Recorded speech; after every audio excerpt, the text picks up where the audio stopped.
Shalom Bapak Ibu yang dikasihi Tuhan. Jumpa lagi dengan saya dalam Pastor Message. Hari ini saya akan menyampaikan tentang Maria dan Marta.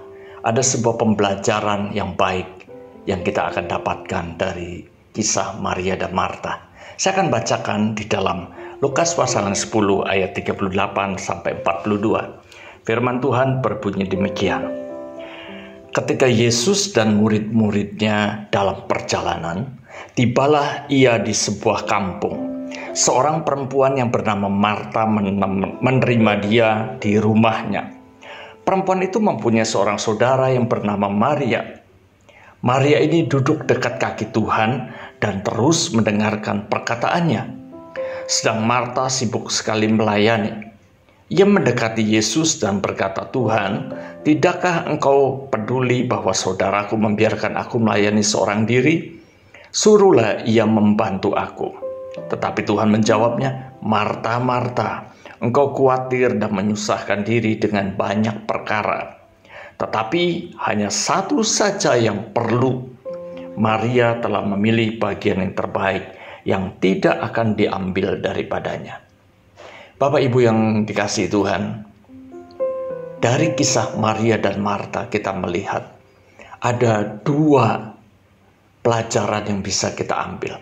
Yang pertama adalah Marta dikatakan sibuk sekali melayani. Bagaimana dengan kita? Di tahun 2022 yang lalu, mungkin kita sibuk sekali melayani pekerjaan Tuhan. Sama seperti Marta, melayani Tuhan di rumahnya. Dia menerima Tuhan Yesus di rumahnya dan dia ingin memberikan yang terbaik bagi Tuhan. Marta melayani, sibuk menyiapkan ini, itu, dan sebagainya. Ya. Tetapi kita lihat, fokus Marta hanya kepada Yesus. Fokus Marta hanya kepada pekerjaan. Fokus Marta hanya kepada kesibukannya semata-mata. Dia sibuk sampai dia merasa egois. Ya. Dia merasa bahwa Maria tidak membantu dia. Dia minta, "Tuhan, omongin tuh kepada Maria untuk membantu saya. Saya kan sibuk melayani Tuhan. Biarlah Maria juga bisa membantu saya." Bapak Ibu yang dikasihi Tuhan, sebuah statement ketika saya merenungkan firman Tuhan ini, muncul statement itu dalam hati saya. Statement itu berkata, mengambil manfaat tetapi tidak mau membangun hubungan. Saya terkejut dengan statement itu Bapak Ibu. Saya menyadari bahwa ini sebuah teguran buat saya. Di tahun 2022 mungkin terlalu sibuk dalam pelayanan, terlalu menghabiskan waktu di dalam pekerjaan, menghabiskan waktu di dalam banyak urusan.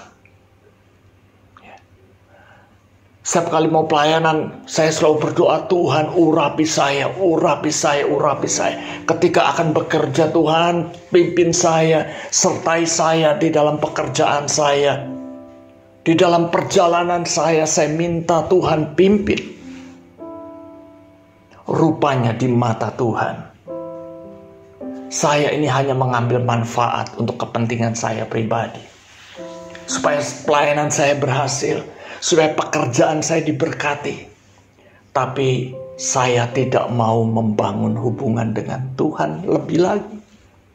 Dan Tuhan berkata kepada Marta, "Marta, Marta, engkau khawatir dan menyusahkan diri dengan banyak perkara. Tetapi hanya satu saja yang perlu. Maria telah memilih bagian yang terbaik yang tidak akan diambil daripadanya." Bapak Ibu dikasihi Tuhan, Tuhan mau kita melakukan hanya satu saja yang perlu.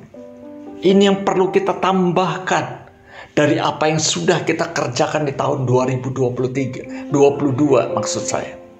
Di tahun yang lalu itu sudah baik dan ada satu hal yang baik di tahun 2022, tetapi ada satu hal yang perlu ditambahkan di tahun ini. Yaitu apa? duduk diam di bawah kaki Tuhan seperti Maria membangun hubungan dengan Tuhan. Bapak Ibu, yang Tuhan mau adalah di tahun yang sulit di masa depan kita mau membangun hubungan dengan Tuhan. Sehingga kita bisa tahu dan bisa menangkap apa yang Tuhan mau. Apa yang Tuhan inginkan di dalam hidup kita. Apa yang akan kita kerjakan itu benar-benar daripada Tuhan. Sehingga semua yang kita kerjakan itu efektif. Bukan apa yang menurut pandangan kita baik. Bukan apa yang menurut pikiran kita baik itu yang kita kerjakan. Pada hari ini, satu kata yang perlu kita garis bawahi adalah, tetapi hanya satu saja yang perlu, yaitu membangun hubungan dengan Tuhan lebih baik lagi. Biarlah ini jadi apa yang menjadi kerinduan Tuhan, ini juga bisa kita kerjakan, kita bisa lakukan. Karena apa? Karena kita mencintai Tuhan, maka kita mau melakukan itu. Biarlah kita mau membangun hubungan dengan Tuhan, mulai dari awal tahun ini, sehingga kita bisa melewati tahun 2023 bersama dengan Tuhan. Amin. Terima kasih. Tuhan Yesus memberkati.